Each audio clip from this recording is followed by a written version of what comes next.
Pacific region. The other thing that I think is going to be critical going forward is that over the course of the last 40 years, the United States has built, maintained, and supervised one of the most impressive alliance systems in history. Now, the truth is, we spend an enormous amount of time focusing on NATO. NATO is extremely important, but not enough time focusing on this intricate, complicated set of alliances that have been formed during the Cold War, but many of which have become even more important over the course of the last 15 or 20 years. And for Americans to have the wit and wisdom to recognize that this commitment, this enduring bipartisan commitment has served American interest remarkably well. And that in addition to the alliance structures that we maintain our forward presence and our commitments, our military and security commitments in the Asia-Pacific region. I think what sometimes is forgotten occasionally in dialogues about economic issues and social issues, that in many respects our military commitments are our ticket to the big game. And even though I'm at the Department of State, I try never to forget the fact that it is on this foundation, this commitment, this stabilizing commitment of the United States, that almost everything else is possible. And then indeed democratization, commitment to human rights, dialogue on a whole host of issues.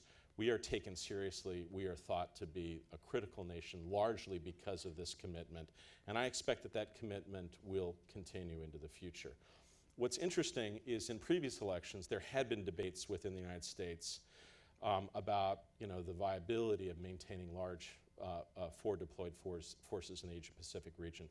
One of the things that I note among the strategic community is I think in many respects that debate has passed. And I think there's large commitments politically to sustain this enormous capability that's been created and sustained over the years. I think the bigger challenge is that we're coming into an environment where long, difficult, trudging wars that require lots of capabilities in other areas across the aisle on Capitol Hill and elsewhere is the importance of taking steps to sustain that.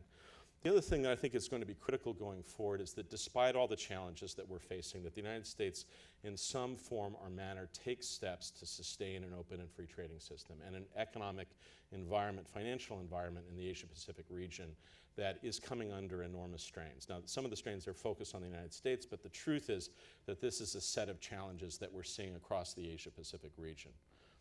I think part of that will involve not only steps in the United States, but steps in the Asian Pacific as a whole. The truth is that there will be a need for a kind of rebalancing to take place over the course of a period of time in which the United States saves more and in which parts of Asia spend more.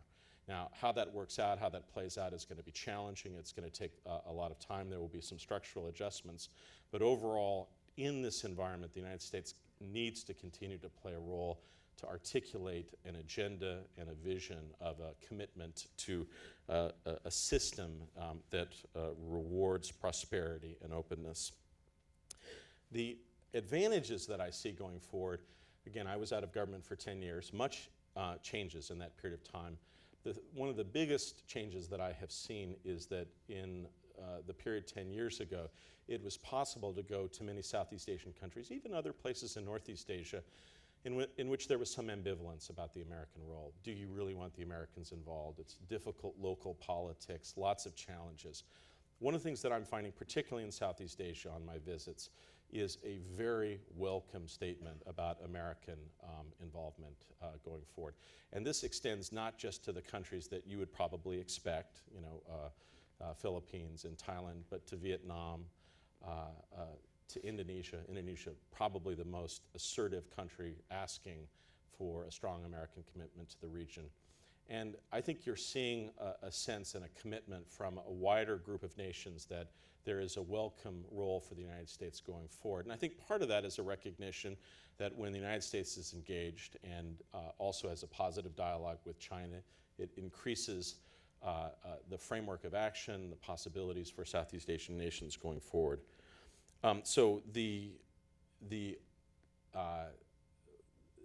number of willing partners of the United States in the Asian Pacific region, to my great satisfaction, has grown considerably. And we see almost across the board a number of countries that desire a close working relationship with the United States going forward. So the last thing really that, that we'll have to consider going forward is the nature of our own national will. We'll, when we face enormous challenges elsewhere at home, one of the recurring features of American domestic debate is often, will the United States continue to have this commitment to forward deploy, to commit to regions beyond its borders? I think, again here, that the level of support for the Asian commitment has grown rather than diminished over time, and I expect that to continue into the future going forward.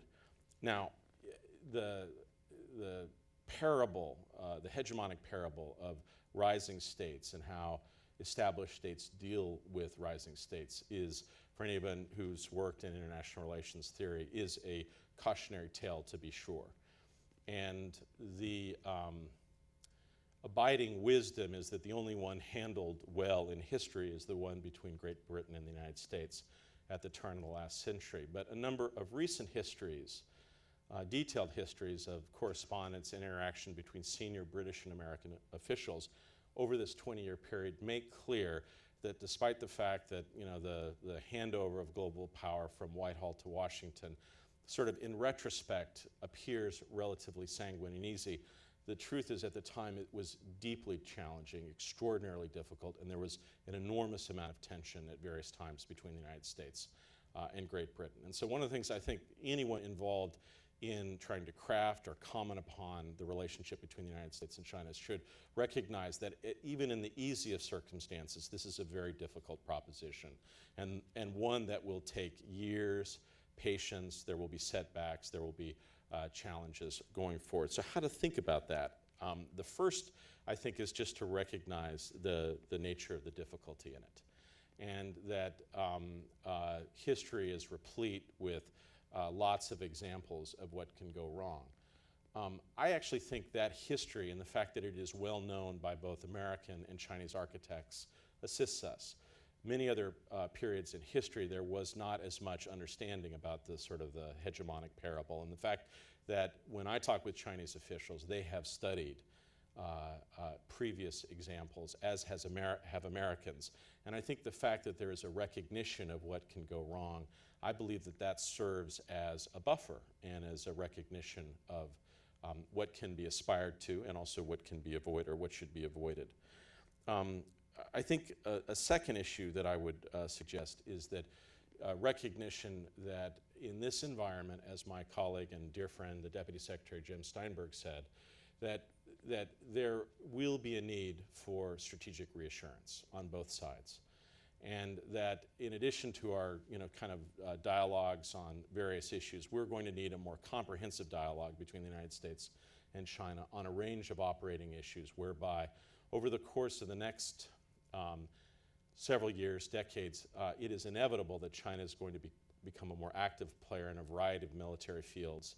And as a consequence, they're going to rub up more closely against forward deployed American assets. There, I think, have been attempts in the past, I've been involved with them, Randy, many other people around the room have as well, at trying to glean and determine and delineate rules of the road that will somehow judge and guide how our two countries will interact. I think those efforts to date have been insufficient, and much more needs to be done over the course of the next several years that will increase. It's really not so much trust and confidence, but really understanding between the two sides, a recognition where red lines are. I think it will be important for Chinese friends to learn more about our operating parameters, and the same thing for Chinese friends as well. This means that there's probably going to be added pressure on the military-to-military channel to enhance their dialogue. And I am one who believes that that dialogue is critical, but I think in addition to just simply a defense dialogue, there needs to be a more comprehensive security dialogue that involves not just the men and women in uniform, but has a broader context and contour between our two